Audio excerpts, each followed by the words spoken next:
সে বুঝতো না মায়ের মনে কষ্ট দেওয়া কত বড় গুনাহ। এই কি রান্না করছো মা? একদম ভালো লাগে না।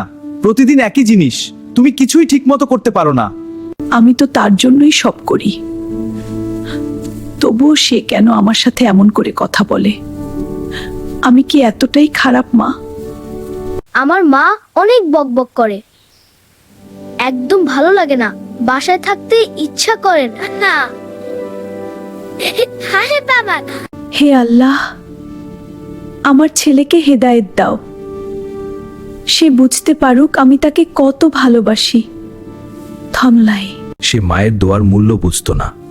এইসব নিয়ে এত ভাবার কিছু নেই, মা তো এমনই হয়, আমি আমার মতোই চলবো। আমি কোথায়? এত অন্ধকার কেন? আমার খুব ভয় লাগছে, কেউ আছে এখানে? তুমি কিছুই পারো না, তুমি খারাপ, এই কথাগুলো মনে আছে? তুমি তোমার মাকে এগুলোই বলেছিলে। না, আমি এটা শুনতে পারছি না। আমি বুঝিনি আমি মাকে এত কষ্ট দিয়েছি, আমি ভুল করেছি।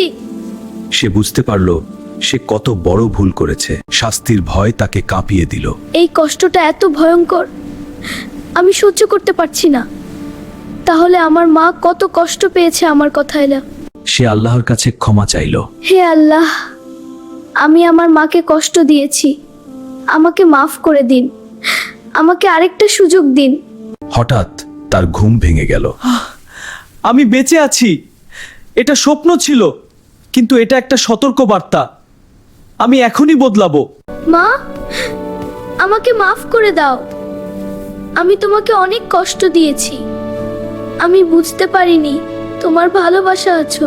মা তো সবসময় সন্তানের ভালো চায়। আমি তোকে মাফ করে দিয়েছি, আল্লাহ তোকে হেদায়েত দিক। হে আল্লাহ, আমাকে এমন বানান যেন আমি কখনো আমার মাকে কষ্ট না দেই। হে আল্লাহ। মা, তুমি আমার জন্য দোয়া করো, আমি তোমাকে সুখী করতে চাই, তোমার দোয়া ছাড়া আমি কিছুই না। মায়ের দোয়া জীবনের সবচেয়ে বড় নিয়ামত।